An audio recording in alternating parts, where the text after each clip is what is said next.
Everybody, welcome back to Writer Groupie. If this is your first time here, I want to say thank you for stopping in and welcome. You are so welcome here. I hope you see and find something in this video that entertains or educates you in some way. If you're a writer, I hope that is very helpful to you. Now, you guys, it is January. In fact, it's the middle of January, and I've got a lot of stuff I want to tell you about. So let's get started right now.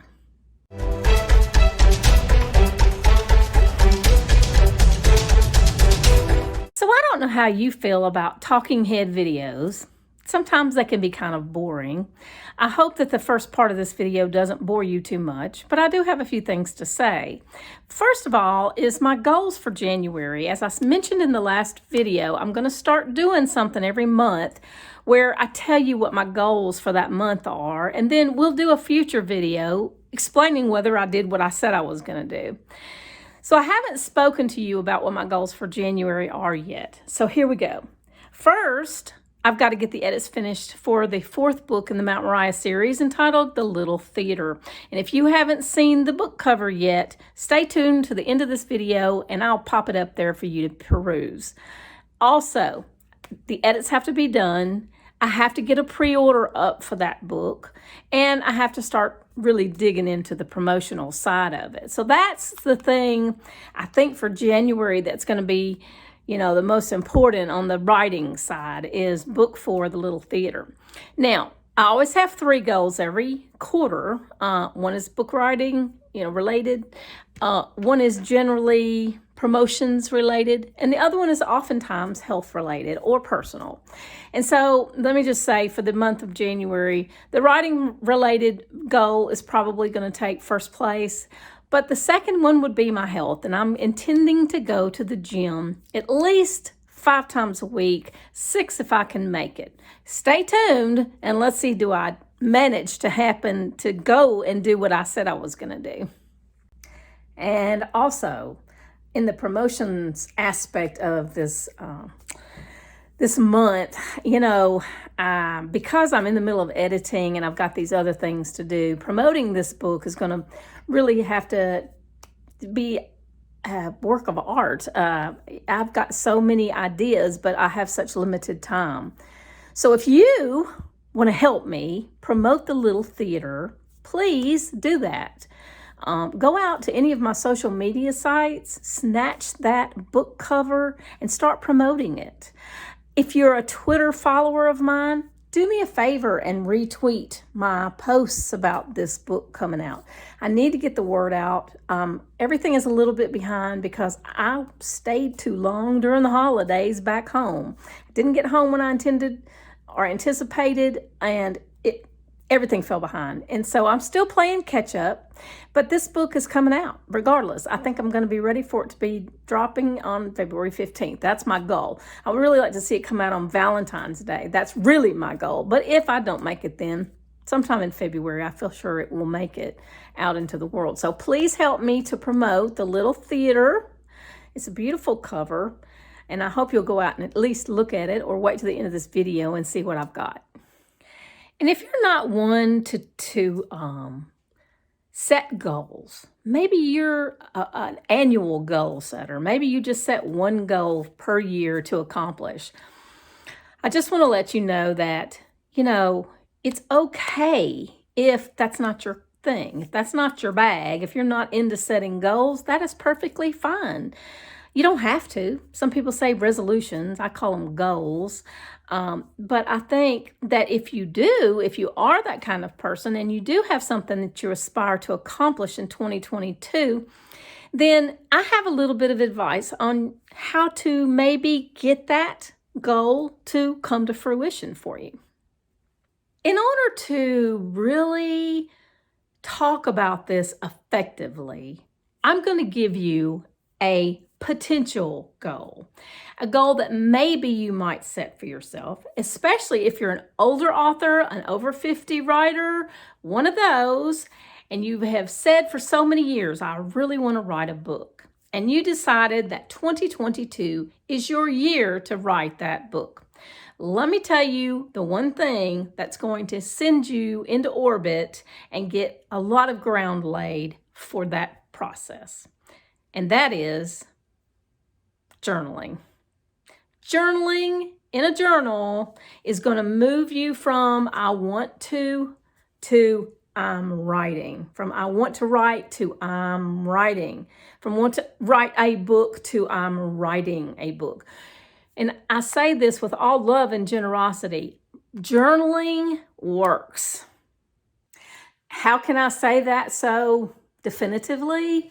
Because I use them every day. Absolutely every day. Now let's go through my journals and what I do with them.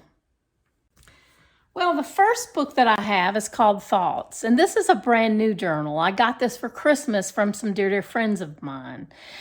And I started using it during the holidays because I was staying with a family member and I did not have any of my planners or journals with me. And so this became kind of my lifeline. I could actually write down what I wanted to accomplish, maybe at the turn of the year, or I could just journal my thoughts, or I could just journal what was going on at that time on that day. Either way, that's what I used it for, and I continue to use it that way even now. Y'all have seen this one before if you've been following the channel. This is my everyday journal. I write something about the day in this journal every day. It could be a list of things I want to get at the store. It could be my intentions for the day. It could be something about the mantra or the meditation that I'm performing that day. It could be any number of things. It could be just a stream of consciousness. Maybe I'm upset about something or mad about something and I just write it out. That's what this journal's for, and you should be doing that too. Now, this book, as you can see, is very well used. It's dirty. It's been laying around on tables and places because this is my habit tracker and mood tracker book. On one page, I will write out thoughts for the week. And on the other page, I keep up with my moods and my habits. And let me just tell you, I never thought that I would need a journal to keep up with habits and moods before. But once you start doing this kind of thing, then it becomes kind of an obsession because at a glance, you can look and see, did you have a good week? I mean, purple for me means it was a good week. I was in a good mood. I was happy or whatever. I mean, you can look at a glance and determine what kind of a week you had. You can also look at a glance and see, did you accomplish what you set out to accomplish? Did I take my medicine? Did I exercise? Did I rest? Did I recover and recuperate, especially if I've had some kind of a procedure done? Also, did I journal? Did I plan? Did I edit? Did I write? Did I plot? All those things. I keep up with this in this journal. And this to me, for you especially, is going to be a critical part of getting that book written. Because if you say you're going to do something and you keep up with that, guess what? You're more inclined to do it. This one now, this is a new one. This is one I just picked up at Walmart a few weeks ago because my kids want my memoir. They want to know more about me and my family and just all those inner workings. So I picked this book up, this journal up, so that I could fulfill that for them. And listen, it's got guided pages. It asks you questions on every page for you to tell the story of your life. So if you don't know how, or maybe you're just not even interested in writing a memoir, then get a book like this because you can fill it with all the important things that a memoir might hold, but it's not fictionalized like a memoir would have to be for publication. It's not fictionalized because it's all true. It's all about you. It's the story of your life in its own little book. This has really been, oh my goodness, a trip down memory lane for me, and I've really enjoyed doing it. Now, I haven't gotten very far yet, as you can see, but I'm going to finish this whole book out, and it's not a little one, you guys. There's a lot of pages in here.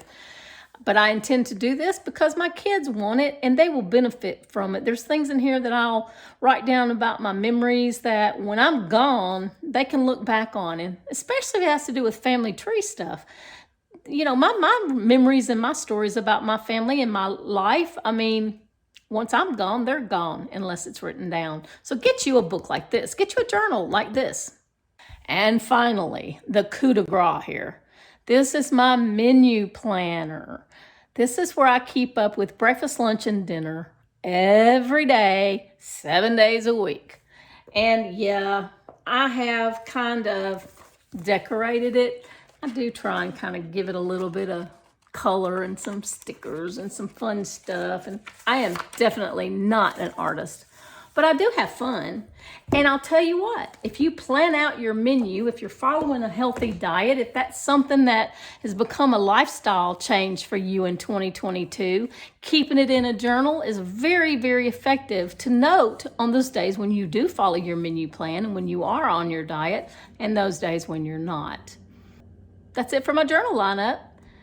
Do you have some? Do you want to share? Please leave me a comment down below. I'd love to know what you're using to keep up with things like your menu and your habit tracking and your daily journaling. Well, you guys, that's about it for me this week. You know what my goals are.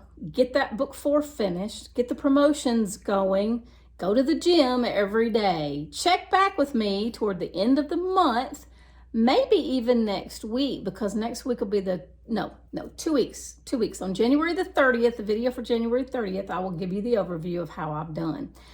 Also, in February, because to me, with writing romance the way I am, Valentine's Day is a big deal. This book happens to take place around Valentine's Day, so that makes it even more of a kind of a big deal. So my thought is, I might try daily vlogging in February. How about that'd be good? And if I do, I need to pick a name for it. You know, you've heard of Vlogmas. That's become kind of universal. But what if we called it Vlogentines? Vlogentines? Instead of Valentine's? Vlogentines. Or something like that. If y'all can come up with a better name, please drop me a comment down below. Let's come up with a name for daily vlogging in Valentine's month in February. Maybe it's Vlogging-rary. Oh well, I never said I was creative. Anyway, I'll see you guys next week. Every Monday, check back. Let's see what's going on.